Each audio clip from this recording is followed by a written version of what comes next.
You still care. You still feel. You still look at her across the room and remember what it felt like to reach for her without hesitation. And yet, when the moment comes, nothing happens.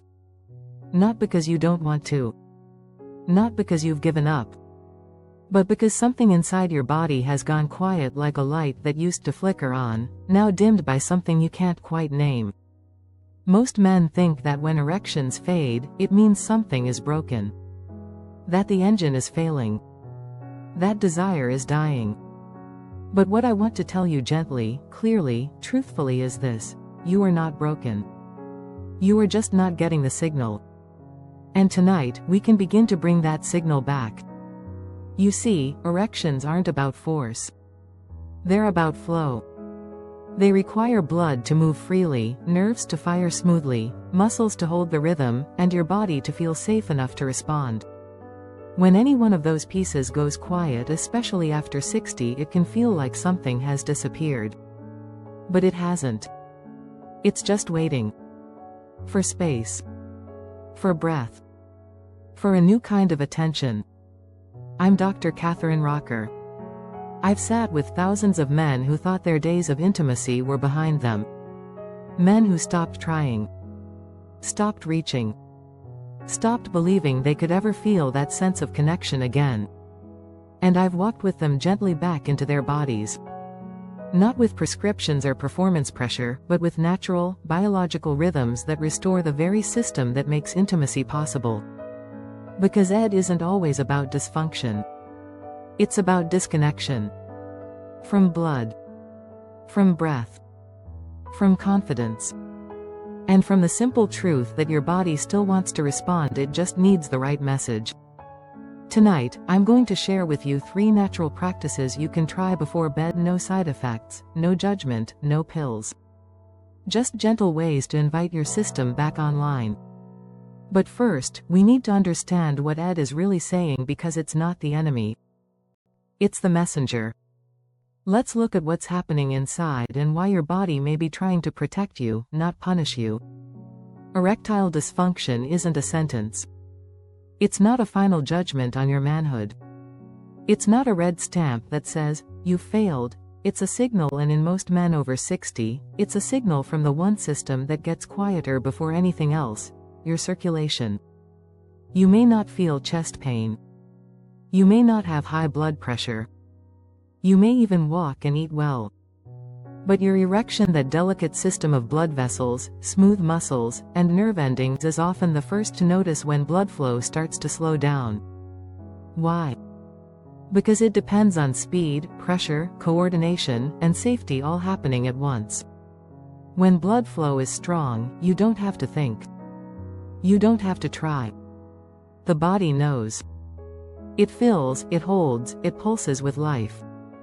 But when flow is interrupted even slightly, you feel it there first, in that quiet absence, in that flatness you can't explain, in that split second of hesitation that wasn't there before. And this interruption can come from many places. The inner lining of your blood vessels, called the endothelium, may be inflamed or stiff. Your nitric oxide, the molecule that tells your vessels to open, may be low from lack of movement or poor sleep.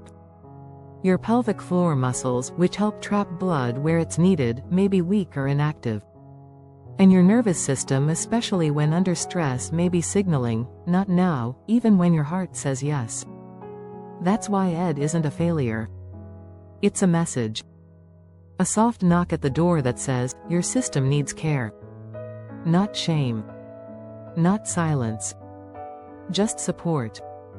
And here's what I need you to remember. This kind of Ed, the kind linked to circulation, not trauma or disease, is highly responsive to natural signals. Signals from breath. From warmth. From minerals. From moments of stillness and intention. Not every man will respond in the same way, but the body always listens, especially when you stop forcing and start inviting. Now, I want to tell you about a man who did exactly that. His name is Thomas. He was 72, quiet, kind, and had gone 5 years without touch, not because he didn't want love, but because he thought his body had shut the door for good. He was wrong. And what happened next changed more than just blood flow, it gave him permission to live again. Thomas was the kind of man who made others feel comfortable. He spoke softly, rarely interrupted, and carried himself with the quiet steadiness of someone who had lived through enough to know when words mattered and when they didn't. He was 72, a retired librarian from Oregon, and had been widowed for nearly a decade. After his wife passed, he stopped dating, not because he had no desire for connection, but because deep down, something in his body had gone silent, and it stayed that way. When he came to see me, it wasn't because of pain. It was because of shame.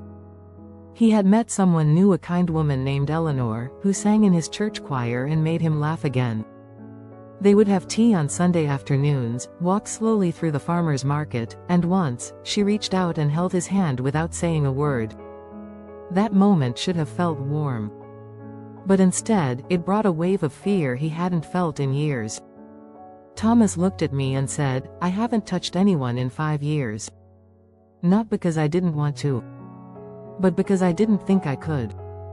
He paused, then added with a voice nearly cracked, "I don't want to disappoint her, and I don't want to feel less than when I can't respond." What broke my heart was not his condition. It was how long he had carried it alone. I asked him what he had tried. He said nothing. He hadn't told a soul. He thought this was just aging. Those days were behind me, but he wasn't ready to let go, not of youth, but of intimacy, of meaning, of the part of him that could still give and receive love. So we didn't talk about medications. We talked about rhythm. We talked about circulation, nervous system, and muscle memory. And we made a plan, one he could begin that very night, in his own home, without shame, without pressure, without expectation. It wasn't about performance. It was about presence. And after just 2 weeks of these small, natural practices, he sent me a message I'll never forget. He wrote, "I didn't do anything dramatic." We were sitting on her porch. She leaned into me, and for the first time in years, I didn't move away. I didn't feel fear. I just felt alive. And that, to me, is the beginning. Not of a fix, but of a return. Thomas didn't reclaim his manhood through force. He reclaimed it by trusting his body enough to send it signals again. And it listened. In the next part, I'll share with you exactly what Thomas did. Not something complicated, just 3 small natural steps you can begin tonight. Because this is not about waiting to feel ready. It's about letting readiness grow with every breath you take. What brought Thomas back wasn't a medical breakthrough. It wasn't about pushing harder or chasing performance. It was about tuning in to what the body responds to naturally, quietly, and consistently. And tonight, if you're willing, you can begin doing the same. These 3 practices are simple. They don't require a prescription. They don't require courage. They just require presence and a willingness to send a new signal to a body that's been waiting to listen. 1. Warm foot bath. 10 minutes of circulatory permission before bed each night. Thomas would sit down, fill a small basin with comfortably warm water, and soak both feet for 10 minutes. No distractions. Just heat, breath, and stillness. He didn't scroll his phone or read a book.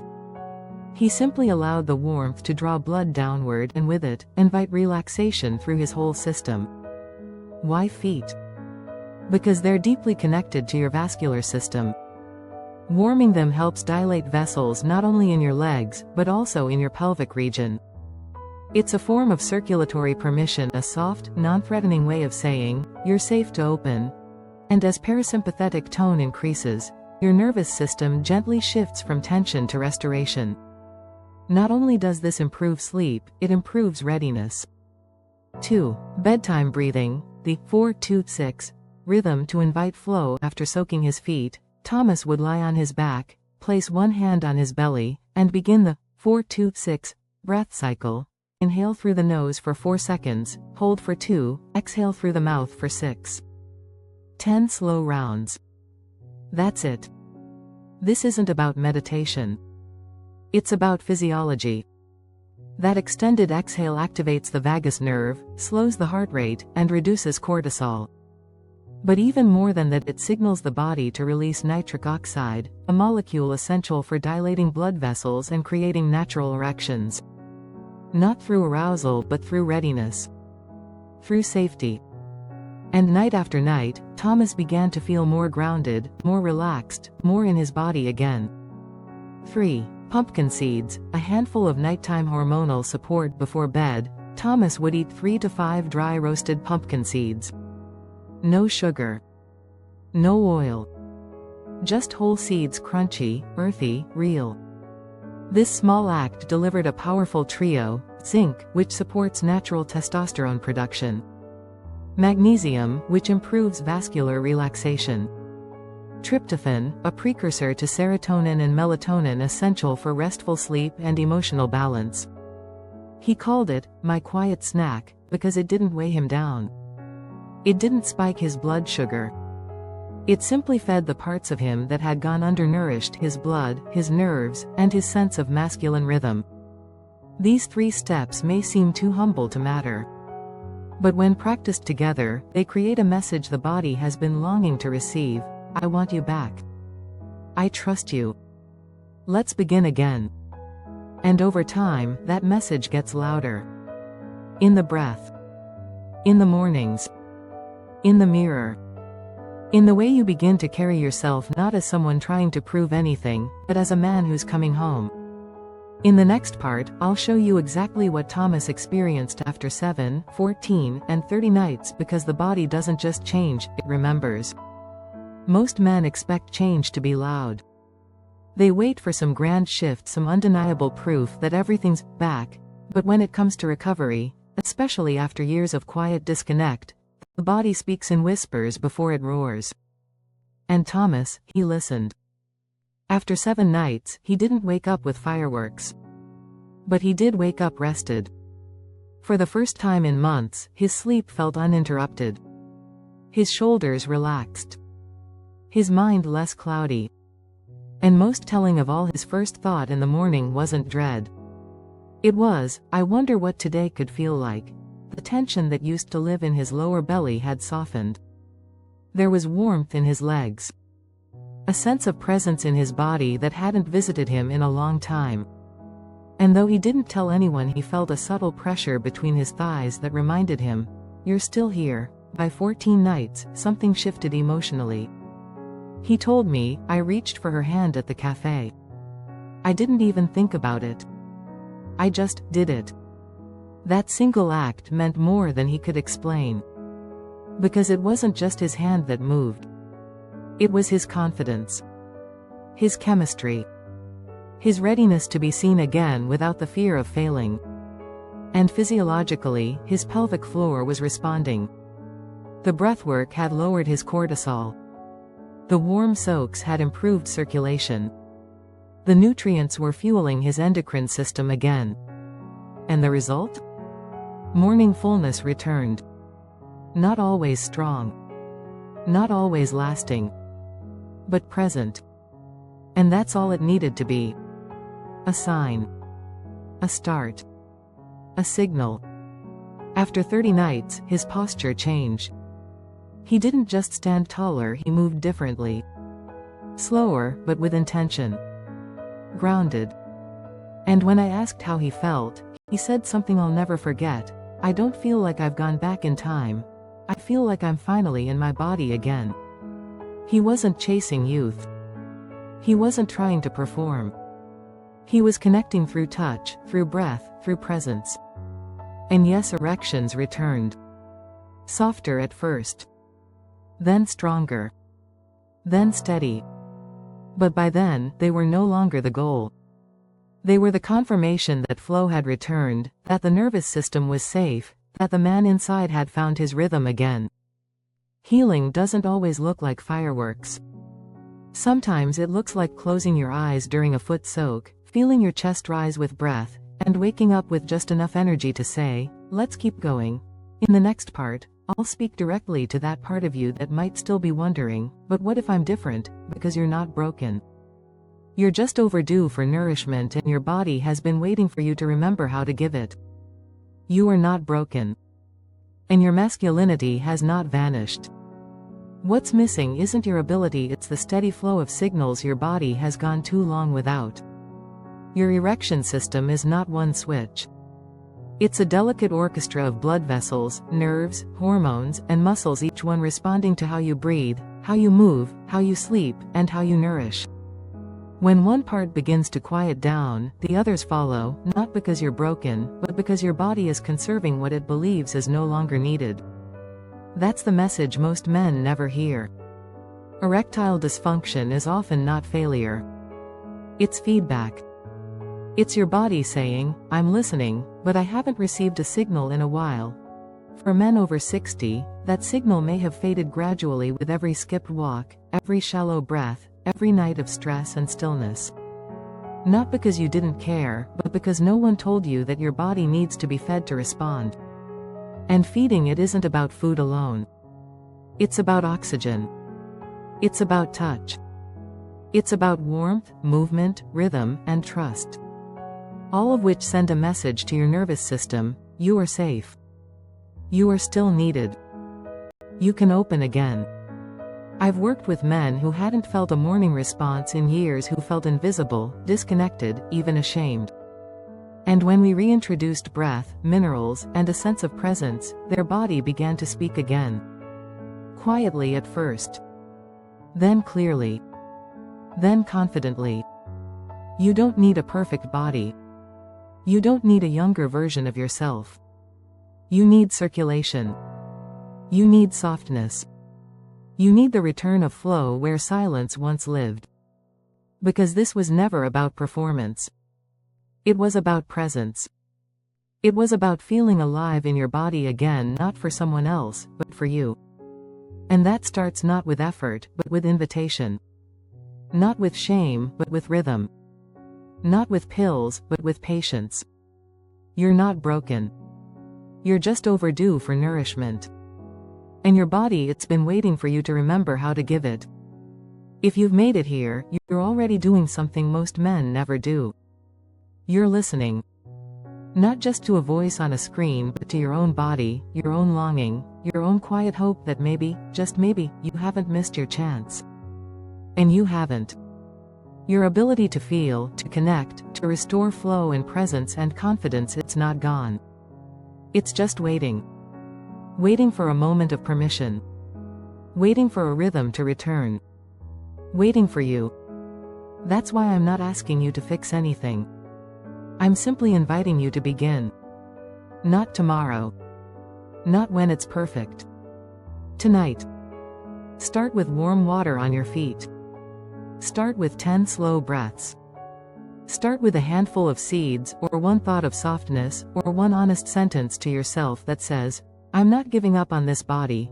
And if you're ready to begin again gently, naturally, with your full humanity intact, I want you to comment below, "I'm trying tonight. Not for me, not for show. But for the part of you that's been waiting for a sign that it's okay to care again. That it's okay to try again. That it's okay to come home. Because you're not alone. There are thousands of men watching quietly, holding the same questions, carrying the same silence. And when even one of you speaks, you give the others permission to do the same. So let your voice be the first. Let your breath be the first. Let your night be the beginning of a return, not to who you were, but to the man who's still here. And I'll be right here, walking with you, whenever you're ready to take the next step. Dr. Catherine Rocker.